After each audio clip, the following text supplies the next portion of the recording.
Assalamualaikum warahmatullahi wabarakatuh. Perkenalkan, nama saya Akmal Zelani dengan NIM 2101020026 pada mata kuliah perancangan dan analisis algoritma. Dan dosen pengampu saya yaitu Pak Tekat Matulatan, SSOS, Eskom, MINF, Tech. Pada kesempatan kali ini saya akan menjelaskan fase ketiga pada mata kuliah perancangan dan analisis algoritma, yaitu teknik desain algoritma greedy.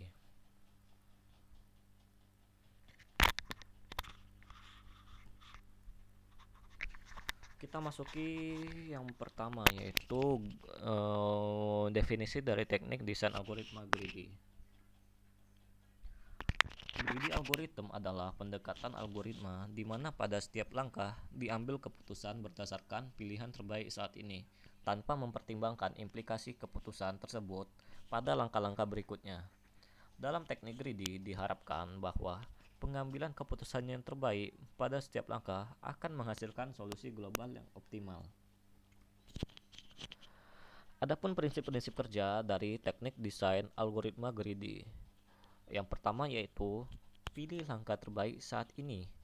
Pada setiap langkah, algoritma greedy memilih opsi yang paling menguntungkan atau memberikan hasil terbaik saat ini.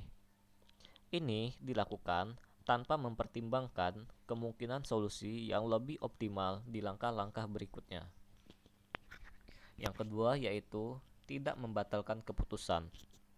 Setelah sebuah keputusan diambil, algoritma greedy tidak membatalkan atau mengubah keputusan tersebut. Keputusan yang diambil pada setiap langkah dianggap final dan tidak dikoreksi. Adapun karakteristik-karakteristik dari teknik desain algoritma greedy. Yang pertama yaitu keuntungan segera.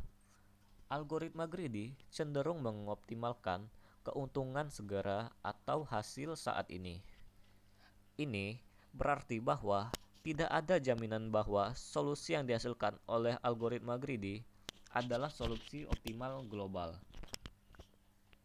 Yang kedua, tidak mempertimbangkan implikasi masa depan. Algoritma greedy tidak mempertimbangkan implikasi atau konsekuensi jangka panjang dari setiap keputusan yang diambil.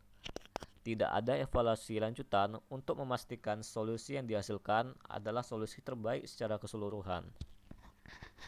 Sederhana dan cepat. Salah satu kelebihan algoritma greedy adalah kesederhanaan dan kecepatannya, karena algoritma ini hanya mempertimbangkan informasi saat ini. Implementasinya cenderung lebih mudah dan waktu eksekusinya lebih cepat dibandingkan dengan teknik desain algoritma lainnya. Adapun kelemahan dari teknik greedy tersebut. Kelemahan dari teknik desain algoritma greedy yaitu yang pertama, tidak menjamin solusi optimal global. Karena algoritma greedy hanya mempertimbangkan keputusan terbaik saat ini. Tidak ada jaminan bahwa solusi yang dihasilkan adalah solusi optimal secara keseluruhan. Solusi yang diberikan bisa jauh dari solusi yang paling optimal. Yang kedua yaitu rentan terhadap kesalahan. Keputusan yang diambil secara lokal mungkin tidak sesuai dengan solusi yang paling optimal secara global. Ini dapat mengakibatkan hasil yang tidak diinginkan atau solusi yang tidak memenuhi persyaratan. Di sini terdapat galeri-galeri yang bisa dibilang ini adalah screenshot saya dari hasil program saya. Pada bagian ini merupakan maze, yaitu peta, dan terdapat droid merah dan droid hijau. Ini adalah peta yang saya buat secara manual, masih belum bisa diacak. Yang kedua yaitu ini adalah pesan yang akan dimunculkan jika droid merah telah menemukan droid hijau, dan yang ketiga di sini adalah penggunaan teknik greedy pada potongan source code yang saya berikan tersebut. Mungkin sekian, terima kasih untuk presentasi saya. Mungkin kita akan lanjuti dengan menuju ke NetBeans program saya ya. Mari kita mulai.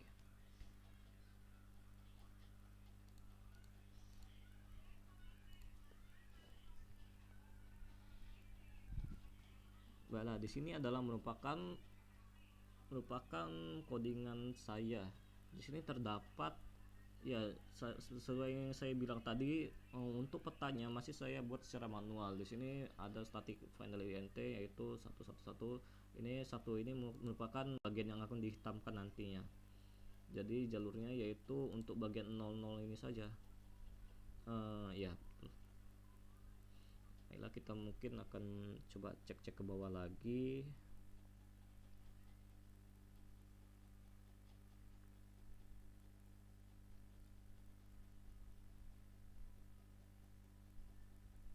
Nah, pada bagian find path ini, pada fungsi find path ini, algoritma BFS yaitu breadth first search digunakan untuk mencari jalur dari titik awal yaitu start X, start Y ke titik target yaitu target X dan target Y dalam sebuah graf berbentuk maze tersebut. Algoritma BFS ini menggunakan pendekatan breadth first, yaitu dengan menjelajahi semua node yang berdekatan terlebih dahulu sebelum menjelajahi node yang lebih jauh. Dalam konteks ini dapat dikatakan sebagai pendekatan greedy karena mencoba mencari jalur terdekat secara berurutan. Oke, hanya itu saja. Coba kita lihat ke bawah lagi.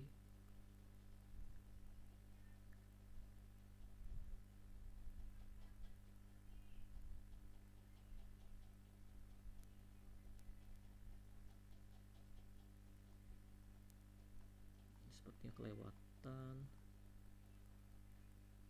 Pada bagian action perform ini, pada metode action perform, setiap kali action event terjadi, dalam hal ini yaitu timer, algoritma greedy digunakan untuk bergerak menuju droid hijau.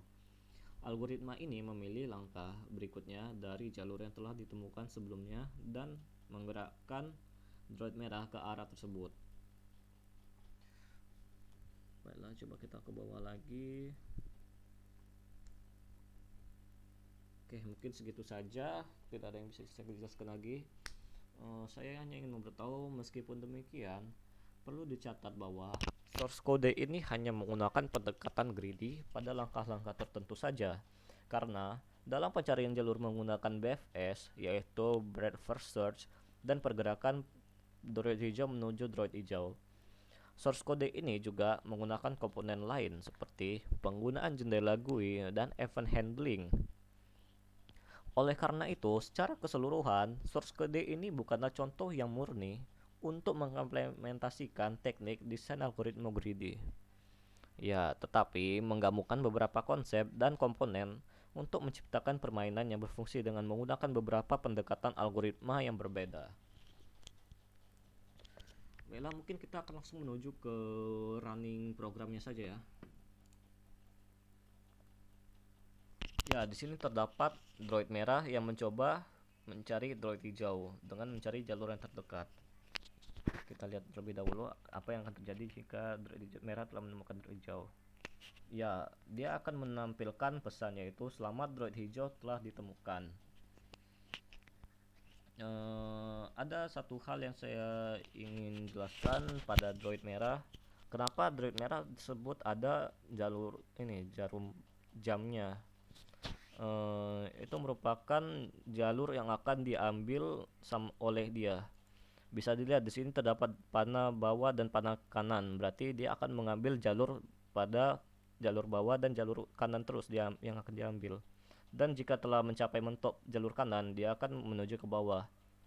Itu makanya jalur panah kanannya itu hilang karena sudah mentok kanannya, dan dia akan menuju ke bawah terus, dan dia telah menemukan droid hijau. Ya, seperti itu aja saja. Sebenarnya banyak fitur yang belum saya masukin seperti mulai game, berhenti game, acak droid merah, acak droid hijau, dan acak peta yang paling terpenting. Itu saya belum masukin ke source code ini. Mungkin pada fase keempat saya akan menyelesaikan source code tersebut. Oh ya, dan ada satu lagi yaitu jika ada dua yaitu droid hijau akan menghindari droid merah, itu juga belum saya masukin. Dan mungkin itu saja ya. Ya, mungkin hanya itu saja yang saya kurang. Baiklah, sekian presentasi dari saya. Terlebih dan kurang saya mohon maaf. Saya akhiri dengan wabillahi taufik walhidayah. Wassalamualaikum warahmatullahi wabarakatuh.